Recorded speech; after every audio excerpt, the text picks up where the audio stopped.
¿Me das una mano, Maxi? Sí, cómo no. Ay, siempre tan gracioso. Cuac. Dale, ayúdame a medir. Pasame el metro. ¡Qué buen metro! Ah, bueno, no, pero yo puedo usar este, mirá. Ah. O también puedo usar mi brazo. Una experta en mediciones. Sí, siempre me interesó ese tema. Medir con exactitud es una preocupación de todos los seres humanos. Porque las medidas concretas no siempre son exactas. ¿Ah, no? Oh, y esto se debe a las características de los elementos que utilizamos para medir. Sí. Además de nuestras limitaciones a la hora de medir. Ah, mirá vos. Igual, no hay quien supere tu medida, tía Clota. Bueno, vos conocés a algunos, así Sí. que anda, seguí investigando y vas a ver cómo te vas a sorprender. Buena idea, tía Clota. Bueno, nos vemos. Uy, mirá.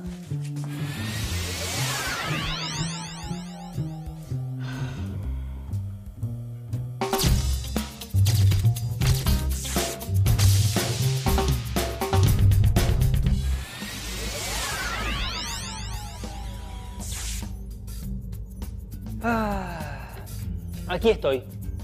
Un día dedicado a la costura y a las mediciones. El sastrecillo valiente. O el metro patrón. Vamos a lo nuestro.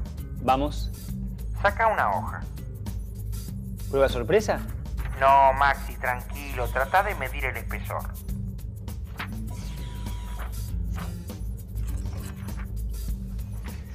Bien. Es difícil, ¿eh? Era mejor que me tomaran el examen. Toma una resma. ¿Cómo? ¿Que tengo que escribir un libro ahora? Maxi, medí la resma, por favor. Ah, sí. A ver. Mucho más fácil, ¿eh?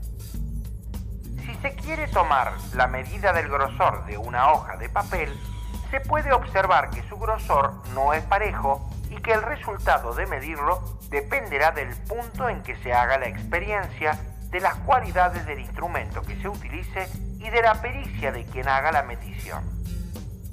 Si en lugar de tomar una sola se mide el espesor de una resma, para medir el espesor de una hoja, el margen de error disminuye sensiblemente. Mientras más precisos sean los instrumentos utilizados, menor será el error de las mediciones realizadas. Las mediciones físicas resultan lo suficientemente precisas para cuestiones de carácter práctico o de interés científico, siempre que se usen los recursos necesarios y se las interprete considerando el error inevitable que toda medición implica. Muy claro. Ahora bien, ¿qué sucede cuando se trata de medir circunferencias y círculos? Se lo consulto al profesor. ¿Qué está haciendo, profesor? ¡Ey! O como prefieren llamarme en la escuela de circo de la universidad, el Gran Pi. ¿Pi? Sí, no me equivoco. No falta mucho para que sepas qué representa en matemática la letra griega Pi.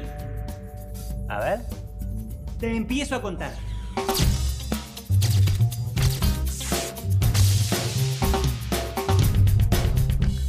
Concentrémonos en la relación que existe entre dos medidas lineales. La longitud del diámetro de una circunferencia y la longitud de la circunferencia misma. Comenzaremos por ver qué ocurre con los objetos concretos, que son circunferencias. Después, veremos qué ocurre con las circunferencias de la geometría matemática, es decir, las circunferencias ideales. En estos casos, encontraremos una dificultad que es necesario sortear. El diámetro es un segmento de recta y, en cambio, la circunferencia es una línea curva cerrada con características propias. No se pueden comparar sus longitudes en forma directa. Ninguna de las transformaciones geométricas planas que conocemos nos permite rectificar la circunferencia. Pero creo que lo mejor es que, antes de seguir, te enfrentes con un problema concreto.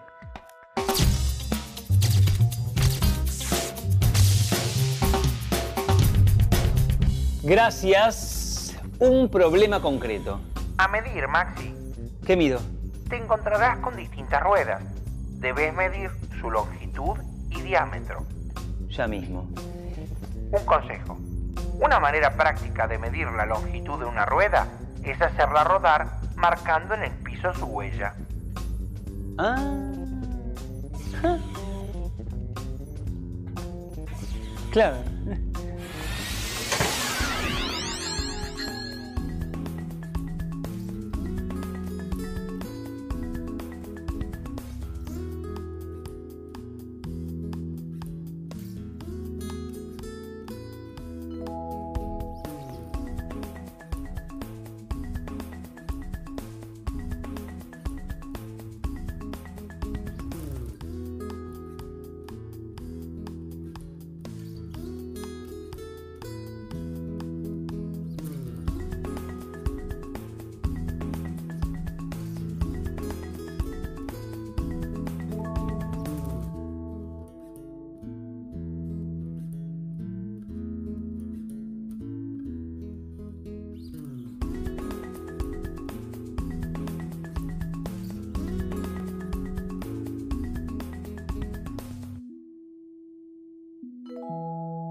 Estoy listo. Ahora anda volcando las medidas que tomaste en una tabla. Registra la medida de la longitud de la circunferencia y la del diámetro y calcula el cociente entre ambas.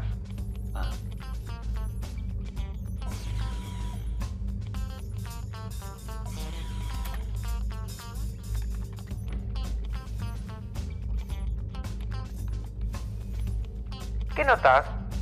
Los valores que obtenemos son aproximaciones de pi. Así es. El cociente entre la medida de la longitud de una circunferencia y su diámetro.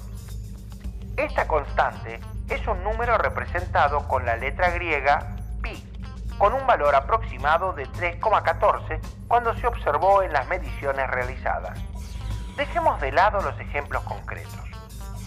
Si nos concentramos en la geometría matemática, encontramos que el número pi no es un número natural ni una fracción decimal con una sucesión finita o infinita periódica de cifras decimales.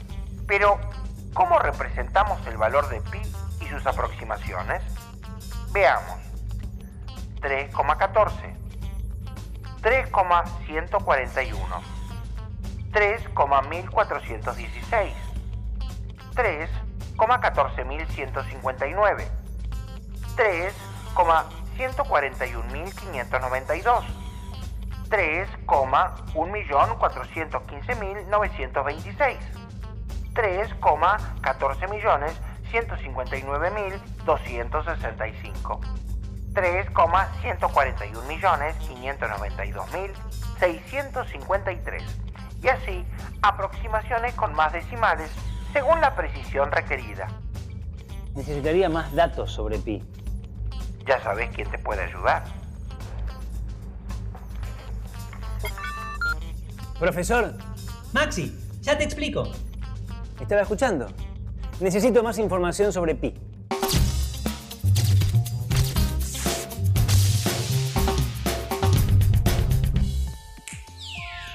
Pi indica las veces que el diámetro está contenido en la circunferencia.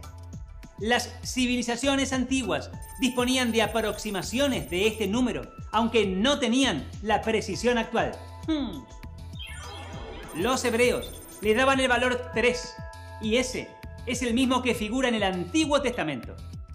Los egipcios, 3,16, y los griegos, mucho tiempo después, llegaron a 3,14. Luego, con métodos no geométricos, se calculó el valor de pi con cientos y cientos de cifras exactas.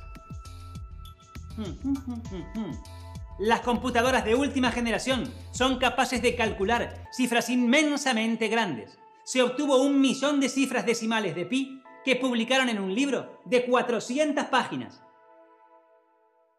¿Y por qué pi se llama pi?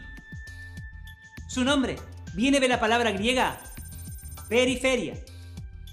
Periferia significa circunferencia y empieza con la letra pi, que es el equivalente a nuestra P.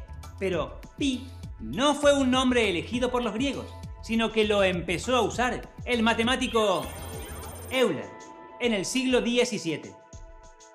Y ahora, pi para los egipcios. En 1958, un anticuario escocés de apellido Rind obtuvo en Egipto un papiro que decían haber hallado en las ruinas de Tebas.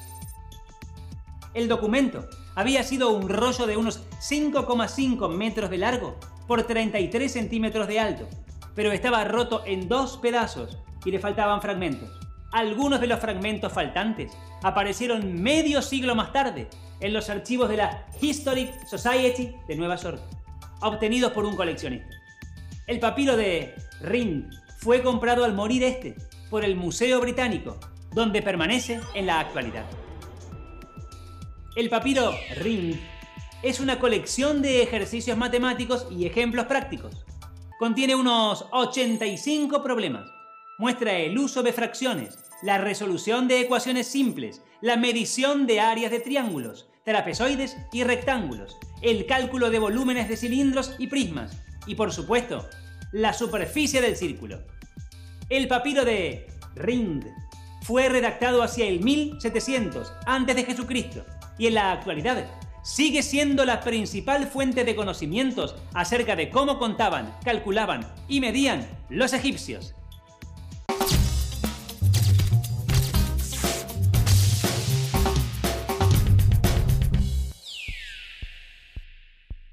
Veamos un poco el problema número 48 de papiro, que dice lo siguiente. Si del diámetro de un círculo se resta su 9ª parte, tomando a esos 8/9 como lado de un cuadrado, se construye un cuadrado de área equivalente al círculo. Si del diámetro de un círculo se resta su 9ª parte, tomando a esos 8/9 como lado de un cuadrado, se construye un cuadrado de área equivalente al círculo. Se puede inferir que los egipcios tenían como valor implícito del número que conocemos como pi a 3 enteros y 1/6. Pero veamos en qué consiste el procedimiento. Si del diámetro d del círculo se quita la 9ª parte, si con un segmento de 8/9 d como medida del lado se construye un cuadrado, el área del cuadrado será... La fórmula para calcular el área del círculo es... Como las áreas deben ser equivalentes según el enunciado del problema, al despejar pi en la igualdad anterior, se obtiene que pi es aproximadamente 3,16049. Si se tiene en cuenta que 3 y 1/6 también se puede expresar como 3,16 periódico, se ve que en este caso el valor de pi es aproximadamente 3 y 1/6, que se conoce como valor de pi por exceso. Es decir, que es mayor que el verdadero valor de pi, ya que sabemos que pi, con sus primeras 6 cifras decimales, es 3,141592. Ya sabemos que los egipcios sabían de la existencia de pi, y también es posible inferir que los matemáticos babilonios conocían nuestro número. Sigamos con medir la Tierra.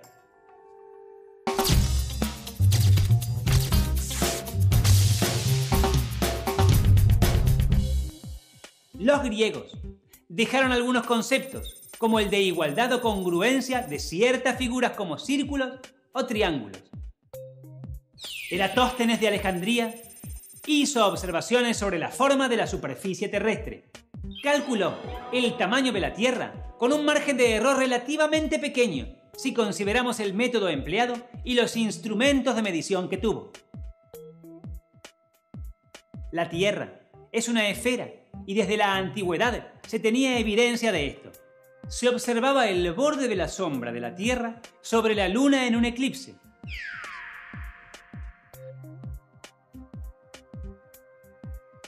O que, al alejarse un barco, lo último que desaparecía en el horizonte era el mástil.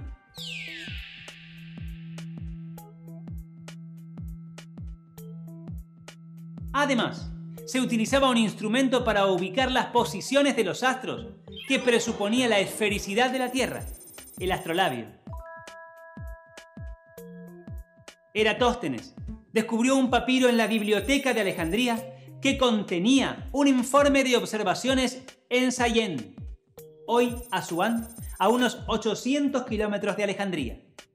El documento hallado decía que en Sayén, al mediodía del día del solsticio de verano, es decir, el 21 de junio de nuestro calendario, el sol llegaba a iluminar la superficie del agua de un pozo profundo. Eratóstenes sabía que el mismo día, a la misma hora en Alejandría, los edificios proyectaban sombra. Dedujo que si el sol se encontraba a gran distancia, sus rayos, al alcanzar la Tierra, debían llegar en forma paralela. Por lo tanto, si la Tierra fuera plana, no deberían existir diferencias en las sombras proyectadas por los objetos a la misma hora del mismo día, sin importar dónde se encontraran. Alejandría y Sayén están sobre un mismo meridiano, por lo que el Sol alcanza su punto más alto en el mismo momento. Al observar que la sombra dejada por la torre de Alejandría formaba 7,5 grados con la vertical y suponiendo que la Tierra era esférica, utilizó la distancia conocida entre las dos ciudades y la medida del ángulo de las sombras para calcular la circunferencia de la Tierra en aproximadamente 250.000 estadios, es decir, unos 40.000 kilómetros. Eratóstenes resolvió el problema con una relación de proporcionalidad. Comparó la longitud total de la circunferencia meridiana con la del arco del meridiano AS, Alejandría-Sayén. Eratóstenes pudo calcular la longitud del radio terrestre tomando en cuenta la distancia entre Alejandría y Sayén, el ángulo de declinación de los rayos solares y del valor de pi.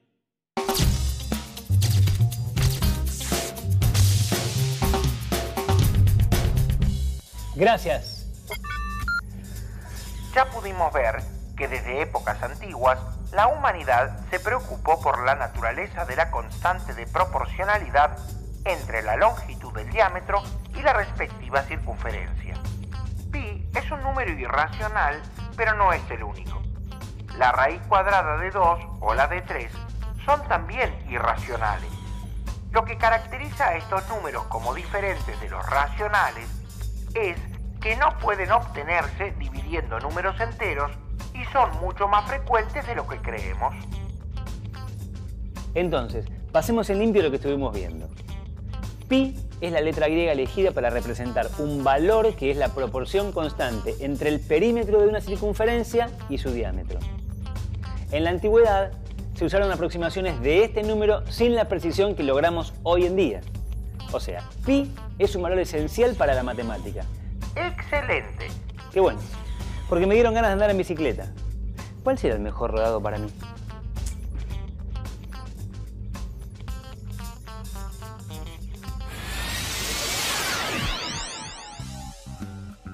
Hoy vimos que pi es la letra griega elegida para representar un valor que es la proporción constante entre el perímetro de una circunferencia con la amplitud de su diámetro.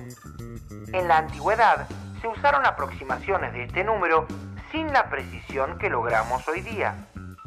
Pi es un valor de cálculo esencial y se usa para obtener muchos resultados de geometría, de probabilidad o de análisis matemático.